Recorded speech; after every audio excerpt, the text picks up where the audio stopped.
The impulse to record or the impulse to interpret, yeah, interesting.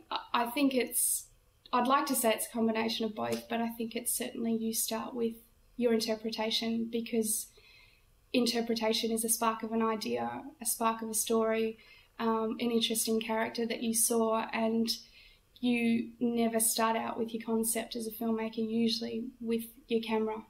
You usually have it in your head and you just bring it to life through your vision, and then you grab your camera and you record and you hope that what you're wanting to embark on will actually be represented on screen as well as it was in your head. So if I was going to choose one that was something for my impulse, it would have to be the impulse to interpret and then to record.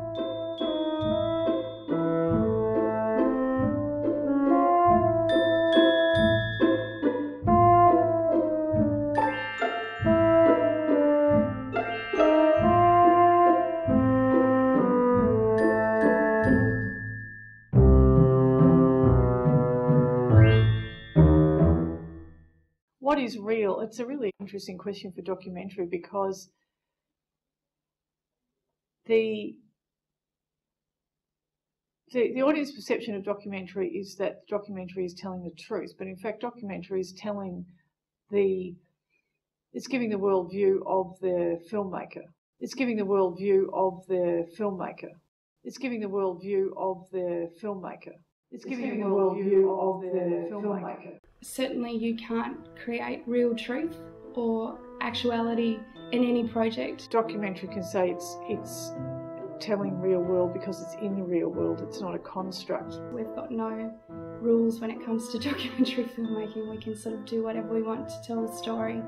It is a construct in a sense, because as soon as you get into the editing room, you're constructing a story from materials. There's a whole lot of material you don't use. Well, the editing process is obviously going to be the make or break of the project.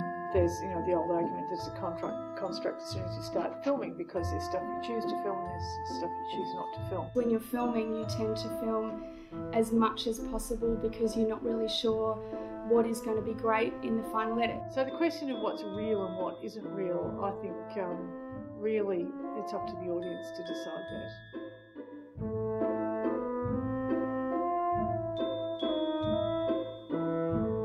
When it comes to your characters or the people that you're filming, it's a given that the relationship you've got will change the dynamic of the film.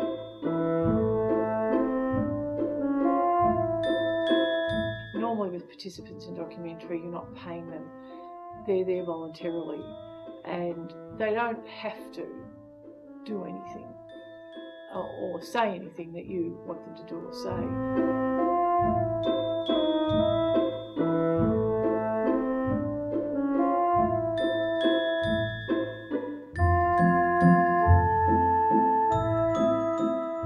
Let's say with you and I, you're the cameraman for our show. Okay, because and I'm the interviewer guy. And we've got a friendship, so it makes it a lot easier to sort of say, hey, this is this sort of thing. And if you've got a great relationship and a very trusting relationship, you're going to get some very good content. But if I've never met him before, and he sort of goes, all right, you're going to be interviewing this person, you're going to be talking about this, do it, sort of thing.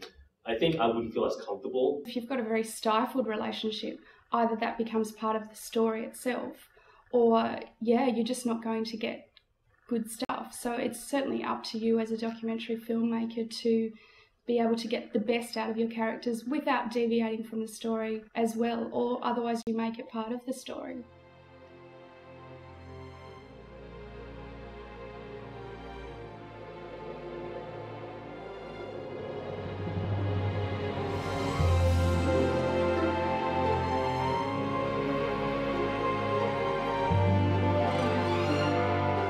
Changes everything, whether you think it does or not. As much as you'd like to be objective, I think it's very hard to stay objective. People usually tend to go a bit crazy on camera. Well, oh yeah, I mean... Do you know what I mean? They don't act normal. No, they don't. I think fiction can tell just as real a story as documentary, and documentary can actually be totally fictional in what it's actually presenting, and probably it's doing it in a much more underhanded way because it's pretending to be the truth. And when we say real, it's obviously it's never going to be real because you've got a camera. What I realized at the start, like, you can be the shyest person around, right? You think, oh, this person's shy and she wouldn't talk to anyone, blah, blah, blah, blah. But when she gets on the camera, it's a totally different story. When you put people behind a camera, like you might, like Ali said, like you might have the shyest person and then they open up, or sometimes the loudest person might go all quiet and they'll get all shy when they're in front of the camera. So it's, yeah, I don't know why. It just happens. It must be like crazy camera syndrome or something. There's no other way to do it. So you have to have your camera, you have to have your crew, and you have to have a third party there. And I think it still creates stories that are very interesting and dynamic regardless of the camera. The camera almost inevitably changes the situation that you're filming. So,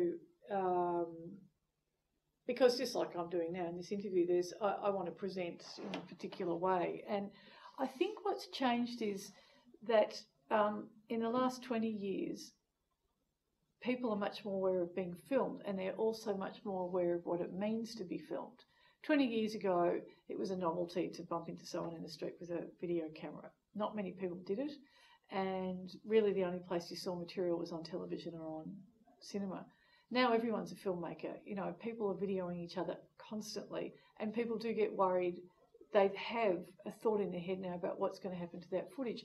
People are putting themselves up on Facebook and MySpace, and you know, it's a kind of it's an everyday part of life. So I think the camera affects people more and more because people are more and more aware of their image and how they come across, and they're also more and more aware of the fact that this is going to go out there somewhere, and where is it going to end up. So people are wanting to exert more and more control over what happens to them when they get filmed.